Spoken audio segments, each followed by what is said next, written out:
अनुसार सबसे पहले तो ये देखना चाहेंगे कि गोल्ड और सिल्वर में जैसे हम लोग यहाँ पर देख रहे हैं कि 2% की बढ़ोतरी यहाँ पर देखने को मिली है और डिमांड जो है वो एक तरह से यहाँ पर गोल्ड बार और कॉइन सबसे ज़्यादा यहाँ पर हावी होते हुए दिख रहे हैं। सर क्या लग रहा है कि जो सेफ हेवन डिमांड है वो यहाँ पर और ज़्यादा बढ़ती हुई दिख रही है? Good morning Abhishek ji. देखिए, जिस तरीके का जो गोल्डमैन सैक्स ने रिपोर्ट निकाला है उसमें क्लियर इंडिकेशन है कि जो इन्वेस्टमेंट डिमांड है वो यहाँ पर देखने को मिली है, चाहे वो कॉइन के रूप में हो चाहे वो ईटीएफ के रूप में हो। हालांकि ज्वेलरी की डिमांड कम रही है क्योंकि jewellery is not a investment basically. तो लोग अब ये गोल्ड को इन्वेस्टमेंट के तौर पे देख रहे हैं, एज अ ज्वेलरी डिमांड नहीं देख रहे हैं। वो कॉइन के रूप में देख रहे हैं और एक ईटीएफ के रूप में देख रहे हैं। तो एक इन्वेस्टमेंट डिमांड जो है वो बढ़ती हुई नजर आ रही है। यानी कि ट्रेडिशनल तरीके से यहाँ पर थोड़ा सा शिफ्ट होता हुआ दिख रहा है। इस बीच एसएस वेल्थ स्ट्रीट की फाउंडर सुगंधा मैम भी यहाँ पर जुड़ गई। मैम आपका बहुत बहुत स्वागत है आज के शो में। Good morning, thanks for having me. Ma'am जैसे कि हम लोग वर्ल्ड गोल्ड काउंसिल की रिपोर्ट के बारे में यहाँ पर चर्चा कर रहे थे, सेफली अगर देखा जाए तो सेफ हेवन डिमांड के तौर पर यहाँ पर अब गोल्ड कॉइन्स और बार्स यहाँ पर बढ़ते हुए दिख रहे हैं और ज्वेलरी कहीं ना कहीं यहाँ पर जो ट्रेडिशनल सबसे ज़्यादा एक तरह से खपत होती थी पहले वहाँ पर ज्वेलरी की, वहाँ पर थोड़ा सा स्लो डाउन देखने को मिल रहा है। मैम कैसे देख रहे हैं इस शिफ्ट को यहाँ पर? तो यहाँ पर देखें तो इन्वेस्टमेंट डिमांड 54% बढ़ी है, बट वहीं ज्वेलरी डिमांड देखें तो इट हैज डिक्लाइन बाय 19%। ये मेजर शिफ्ट नजर आ रहा है जिस तरीके से मिलेनियल्स का भी रुख अब गोल्ड में इन्वेस्टमेंट की तरफ बढ़ता जा रहा है। And there is so much of financial awareness. In fact आप चैनल्स लाइक यू, ये आप लोग बहुत अच्छा काम कर रहे हैं गोल्ड की अवेयरनेस को बढ़ाने के लिए and promoting it as a financial investment as well. और जिस तरीके से सेफ हेवन डिमांड भी हमने आते हुए देखी है अमिड द टैरिफ थ्रेट, जो पिछले साल से ट्रेड वॉर चल रही थी उसके बीच में, जहां रिस्की एसेट्स में बहुत ज्यादा रिटर्न्स देखने को नहीं मिल रहे थे, गोल्ड स्टूड आउट और वहां पर हमने सेफ हेवन डिमांड भी आते हुए देखी, इन्वेस्टमेंट डिमांड भी आते हुए देखी और इसके साथ साथ सेंट्रल बैंक्स की बाइंग भी कंटिन्यूड है। सो ये सब इंडिकेट कर रहा है कि आने वाले टाइम में भी gold is likely to remain an integral part of one's portfolio. अपने पोर्टफोलियो में लोग इसको जगह दे रहे हैं। जो पहले सिर्फ कंजम्पशन पर्पसेस के लिए गोल्ड यूज होता था, इसको ग्रेजुअली लोग एक्सेप्ट कर रहे हैं एज अ फाइनेंशियल एसेट। और अगर हम इंडिया में भी अगर ईटीएफ के म्यूचुअल फंड्स के एयूएम की बात करें, गोल्ड एंड सिल्वर ईटीएफ का एयूएम बात करते हैं, तो वो भी सिग्निफिकेंटली बढ़ा है last year. Not just this WGC report, यही अगर हम इसको देखें तो 1.5 लाख करोड़ से भी ज्यादा का टोटल एयूएम पहुंच चुका है। सो काफी सिग्निफिकेंटली रिटर्न्स भी हमने हाई आते हुए देखे गोल्ड एंड सिल्वर दोनों में ही लास्ट ईयर, और इसके चलते स्ट्रॉन्ग इन्वेस्टमेंट डिमांड देखने को मिली है। बट वहीं because of the higher prices jewellery demand slightly subdued देखने को मिली है। अनुसार क्या लग रहा है जो ज्वेलरी में यहाँ पर स्लो डाउन देख रहे हैं, ये एक शॉर्ट टर्म आपको लग रहा है कि आगे चल के जैसे कि सीजन अच्छा आएगा तब जाके वहाँ पर ग्रोथ यहाँ पर देखने को मिलेगी, या फिर ये सिर्फ एक टेम्पोरेरी आपको लग रहा है कि अभी सिर्फ थोड़े समय के लिए यहाँ पर रुकावट आई है, निवेश का जो नजरिया है थोड़ा सा लोगों को चेंज हो रहा है इस वजह से? देखिए, ज्वेलरी की जो डिमांड है लोगों को अब समझ में आने लगा है कि jewellery is not a investment. क्योंकि ज्वेलरी लेने के बाद अगर आप उसको बेचने जाते हैं तो आपको उसमें मेकिंग चार्जेस का कट लगता है, तो वो अल्टीमेटली डेप्रिशिएट ही होता है। तो अगर आपको इन्वेस्टमेंट करना है बेसिकली, तो हम देख रहे हैं कि कॉइन्स में या बार्स में काफी अच्छी इन्वेस्टमेंट देखने को मिली, क्योंकि वहां पर एक आपका मेकिंग चार्जेस का कोई कट देखने को नहीं मिलता है। तो ये देखिए एक शिफ्टिंग हुआ है। लोग अब इन्वेस्टमेंट करने लगे हैं गोल्ड में, और कॉइन के रूप में, बार के रूप में सबसे ज्यादा प्रेफर कर रहे हैं। ज्वेलरी उनको पता है कि अगर ज्वेलरी ली है उन्होंने तो वो मार्केट में दोबारा बिकने नहीं आएगी। तो वो कहीं ना कहीं लोगों का माइंडसेट अब क्लियर है।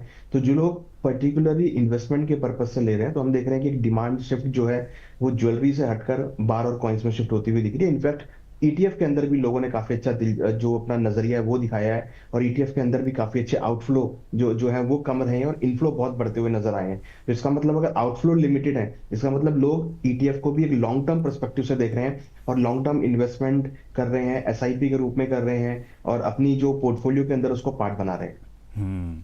सुगंधा मैम, जैसे आपने बताया कि 1.5 लाख एयूएम ईटीएफ के जरिए यहाँ पर बढ़ गया है एक तरह से अगर देखा जाए तो। ईटीएफ में मैम इस बार जो वर्ल्ड गोल्ड काउंसिल की रिपोर्ट है 62 टन ऑफ गोल्ड इस बार ईटीएफ के जरिए यहाँ पर खरीदा गया है। मैम क्या लगता है कि इसकी लोकप्रियता जो है वो धीमे धीमे, क्या लग रहा है कि आगे चल के निवेशक जो है वो फिजिकल गोल्ड की बजाय यहाँ पर ईटीएफ को ज़्यादा प्रेफर करेंगे, और उनके आपके लिहाज से क्या लग रहा है कि दोनों में से चॉइस बेटर क्या हो सकती है आगे चल के इसमें? सर्टेनली चॉइस ईटीएफ ही रहेगा, बट जिस तरीके से हम थोड़े से रेगुलेशंस कई बार चेंज होते हुए देखते हैं, वो एक स्लाइड डैम्पनर रहता है। बट ओवरऑल ईटीएफ में बाइंग करना as compare to physical buying काफ़ी ज़्यादा लुक्रेटिव है, बिकॉज सबसे पहले आपको प्योरिटी की कंसर्न्स नहीं है, सेकेंड आपको थेफ्ट की कंसर्न्स नहीं है।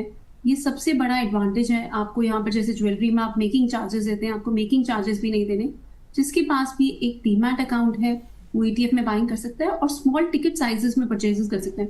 सी जब आप भी फिजिकल बाइंग करने जाते हैं तो आप स्मॉल साइजेस में परचेजेस नहीं कर सकते। ETF आपको एक बहुत बड़ा एडवांटेज देते हैं कि आप 100 रुपए से कम में भी इनफैक्ट गोल्ड में अपनी इन्वेस्टमेंट्स को स्टार्ट कर सकते हैं। इसको SIP के रूट से कर सकते हैं, म्यूचुअल फंड में अगर कर रहे हैं, या ETF में भी अलग अलग प्राइसेस पे आपको रुपी कॉस्ट एवरेजिंग का बेनिफिट मिलता है। आप अलग अलग धीरे धीरे अलग अलग प्राइस पॉइंट्स पे गोल्ड को एक्यूमुलेट कर सकते हैं और धीरे धीरे आप अपना एक कॉर्पस बिल्ड कर सकते हैं। सी लाइफ की डिफरेंट नीड्स होती है, योर चाइल्ड्स एजुकेशन, मैरिज, या घर में और कोई भी रिक्वायरमेंट है, किसी की शादी है, सो बहुत सारी रिक्वायरमेंट्स है, या जस्ट फॉर इन्वेस्टमेंट पर्पसेस आपको कोई घर खरीदना है, इन सब पर्पसेस के लिए आप धीरे धीरे गोल्ड ETFs के थ्रू एक्यूमुलेशन कर सकते हैं। बट यहाँ पर कैवियट यही रहता है, इसको एक लॉन्गर टर्म प्रोडक्ट की तरह देखें, शॉर्ट टर्म ट्रेडिंग के पर्सपेक्टिव से ना देखें, तभी आपको ज़्यादा बेटर रिटर्न्स देखने को मिलेंगे।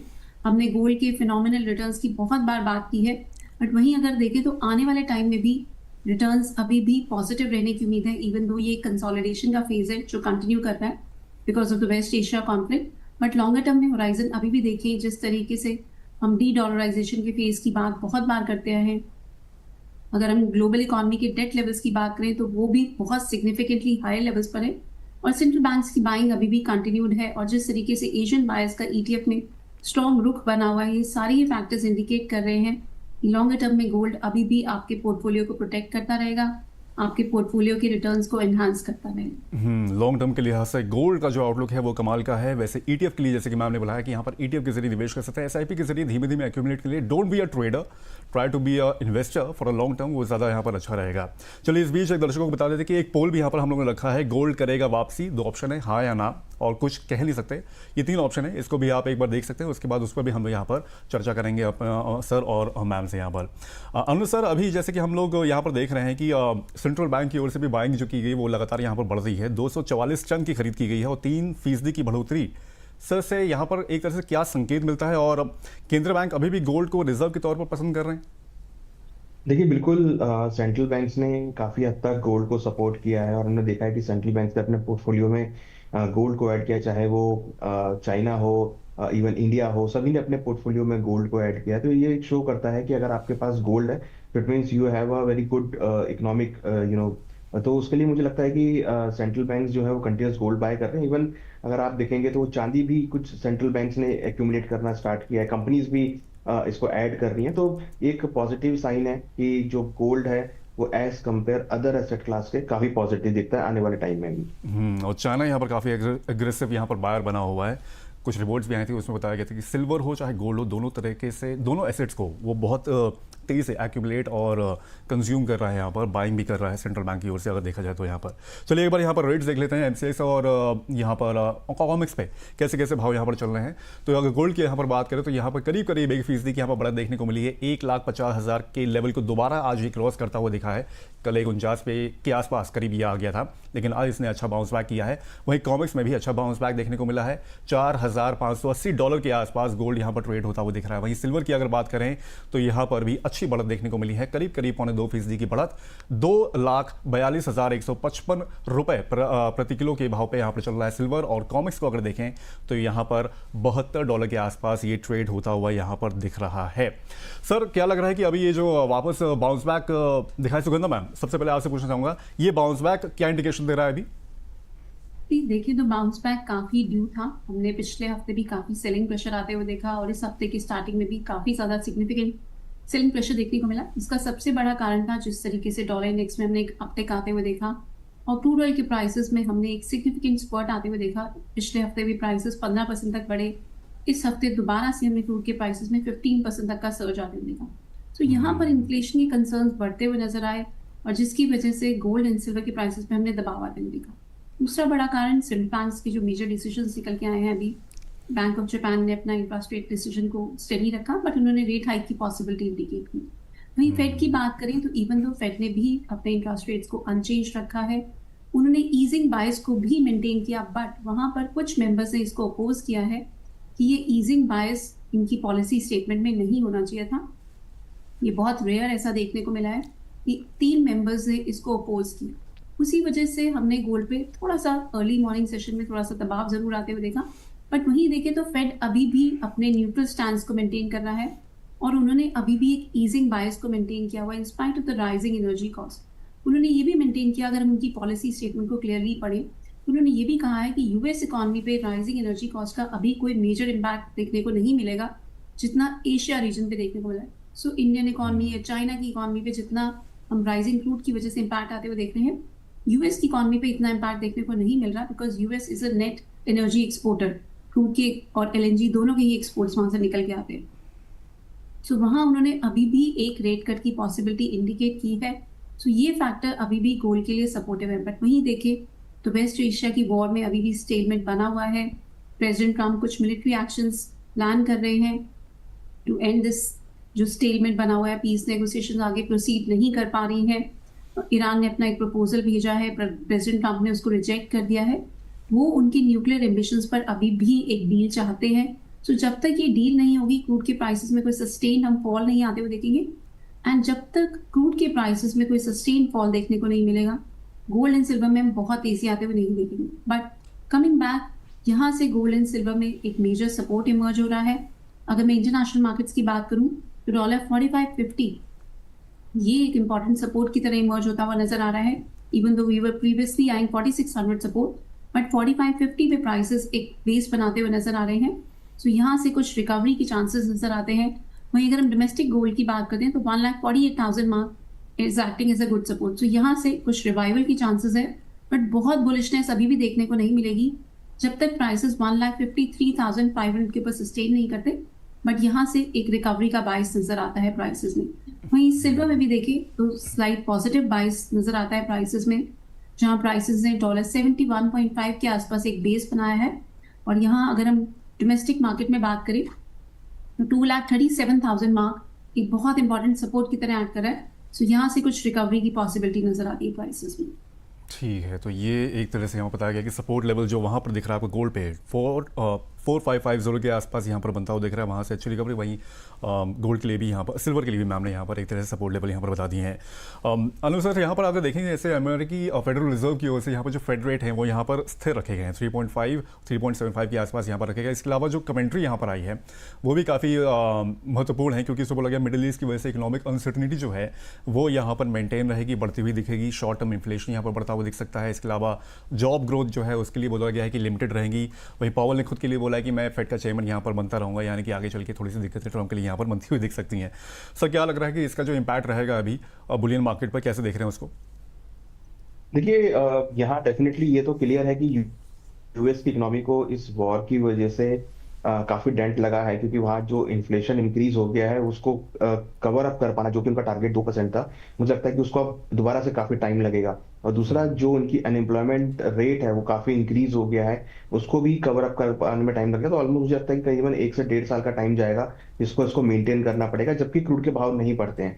बट अभी जो सिनेरियो लग रहा है यूएस और ईरान के बीच में, और क्रूड के भाव जिस तरीके से बढ़ते हुए नजर आ रहे हैं, तो लग रहा है कि अभी फिलहाल क्रूड के भावों में आपको आने वाले दिनों में तेजी का ट्रेंड देखने को मिलेगा। तो जो मॉनेटरी टाइटनिंग है वो यहाँ पर कंटिन्यू होती हुई दिखाई देगी। तो मुझे लगता है कि उसकी वजह से काफी हद तक फेडरल रिजर्व एग्रेसिवली कोई कट नहीं करेगा, ये श्योर लग रहा है। और लग रहा है कि हो सकता है कि आगे चलकर वो स्टेबल इंटरेस्ट रेट लाता हुआ दिखाई दे। तो मुझे नहीं लगता कि कोई ज्यादा मॉनेटरी पर्सपेक्टिव से कोई इंटरेस्ट रेट कट आता हुआ दिखाई देगा।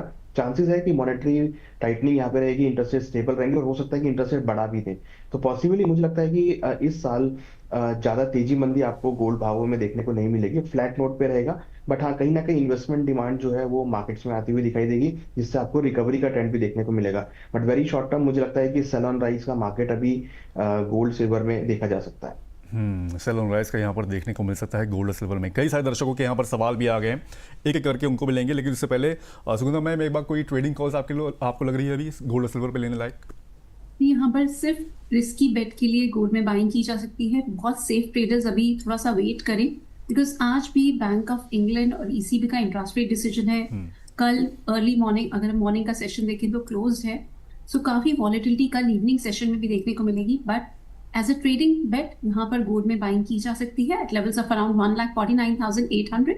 स्टॉप्स रहेंगे 1,49,000, आज के लो के नीचे रहेंगे आपके stop loss. And high side में आपके टारगेट्स रहेंगे 1,51,500।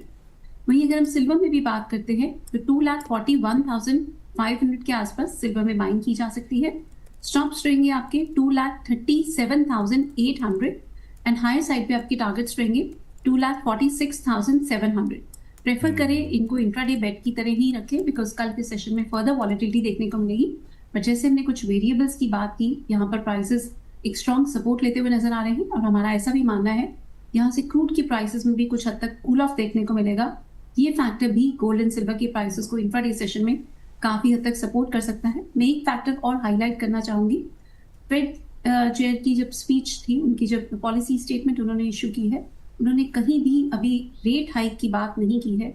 इवन तो काफी सारी ऐसी क्वेरीज निकल के आई जर्नलिस्ट की साइड से कि कोई रेट हाइक की कंसिडरेशन है, अभी उन्होंने उसको रूल आउट किया है। That is a positive factor for gold and silver prices.